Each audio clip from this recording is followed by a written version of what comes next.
अस्सलाम वालेकुम जी। उम्मीद है कि आप सब लोग खैरियत से होंगे, खुश होंगे और ठीक होंगे। गुज़िस्ता 2-3 दिनों से हमारे मुल्क में एक बहस चल रहा है जिसमें मौलाना तारिक जमील, वज़ीर-ए-आज़म इमरान खान और मुल्क के नामवर सहाफ़ी जो हैं इस बहस का हिस्सा हैं। तो मैंने सोचा कि मैं भी क्यों ना इसमें हिस्सा दे दूँ, जितना मेरा इल्म है, जितना मेरा शऊर है, कुछ आपसे सीखेंगे, कुछ जो मेरे पास होगा वो मैं आपको बता सकूँगा। तो सवाल जो है किसी से भी करना कोई गुनाह नहीं है और सवाल करना चाहिए आपको, मेरा, मुझे और आप सब लोगों को हक़ है कि आप किसी से भी अखलाक के दायरे में रहकर या फिर सबूत के बिना पर आप किसी से भी सवाल कर सकते हैं, चाहे वो मुल्क का वज़ीर-ए-आज़म हो, चाहे मौलाना तारिक जमील हो, सदर पाकिस्तान हो, मौलाना फजल रहमान हो, सियासी पार्टी का रहनुमा क्यों ना हो या कोई सहाफ़ी क्यों ना हो, आप या फिर किसी इदारे का सरबराह क्यों ना हो, आप उससे सवाल कर सकते हैं। ये आपका और मेरा बुनियादी हक़ है, लेकिन अखलाक के दायरे में रहकर। मुझे इस बात पर एक कौल भी याद आ रहा है, ग़ालिबन सैयद जेम्स सईद का है। वो कहते हैं कि जहाँ सवालों के मुँह बंद किए जाते हैं वहाँ कौमें जाहिल पैदा होती हैं। तो सवालों के जो मुँह हैं वो आपको बंद ना करने चाहिए, सवाल करना चाहिए। ये आपका और मेरा बुनियादी हक़ है अखलाक के दायरे में रहकर। तो और मेरी इस वीडियो से ये भी ज़रूरी नहीं है कि आप इत्तेफ़ाक करें, मुत्तफ़िक़ हों, इख्तिलाफ़ात रख सकते हैं और मुत्तफ़िक़ ना हो, ये ज़रूरी नहीं है कि इत्तेफ़ाक करें आप। सवाल कर सकते हैं आप भी अखलाक के दायरे में रहकर।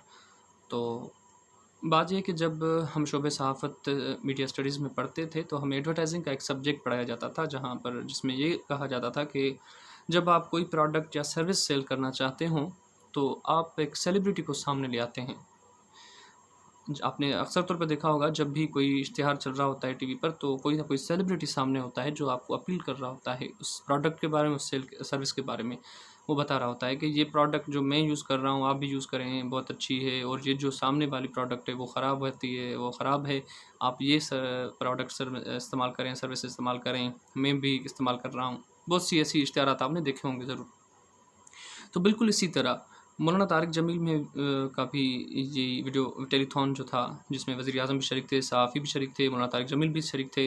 तो उन्होंने कहा कि भाई वज़ीर-ए-आज़म जो है दयानतदार हैं, ईमानदार हैं और इसके अलावा कोई और नहीं है, बाकी और एक जो है वो झूठे हैं और मतलब जो कुछ भी आपने सुना होगा, देखा होगा, मौलाना तारिक जमील ने कहा, ऐसी बहुत सी चीज़ें थी।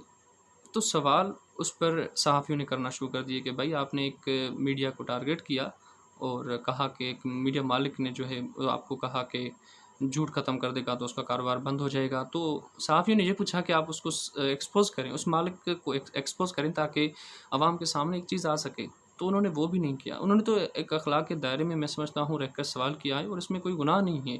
अगर आप किसी से सवाल करते हो तो इसमें कोई ऐब नहीं है, कोई शुबा नहीं है। आप क्यों सवाल को बंद करना चाहते हैं, उस सवाल को मुँह बंद करना चाहते हैं? किसी से भी आप सवाल कर सकते हो यार, इसमें कोई बुरी बात तो नहीं है, मैं समझता हूँ। अगर आप सवाल का मुँह बंद करते हैं, आप सवाल को रोकना चाहते हैं तो वो शायद डिक्टेटरशिप है या बादशाहत है, या ऐसा कह लें कि वडेराशाही है जिसको आप मुसल्लत करना चाहते हैं किसी पर भी, कि आप सवाल ना करें, आप ना पूछें कुछ भी। तो ऐसा नहीं हो सकता। आप सवाल करें, किसी से भी करें। और मौलाना तारिक जमील से अगर कोई सवाल किया गया है तो इसमें कोई ऐब तो नहीं है, कोई शुबा तो नहीं है, क्यों ना करे कोई भी यार। आप किसी से भी सवाल करते हो, कि करना चाहिए अखलाक के दायरे में रहकर। अगर सहाफ़ियों ने गलत सवाल किया है और बदअखलाकी की है तो आप बताएं। यही मेरी बातें थी। अल्लाह आपको खुश रखे। बहुत शुक्रिया।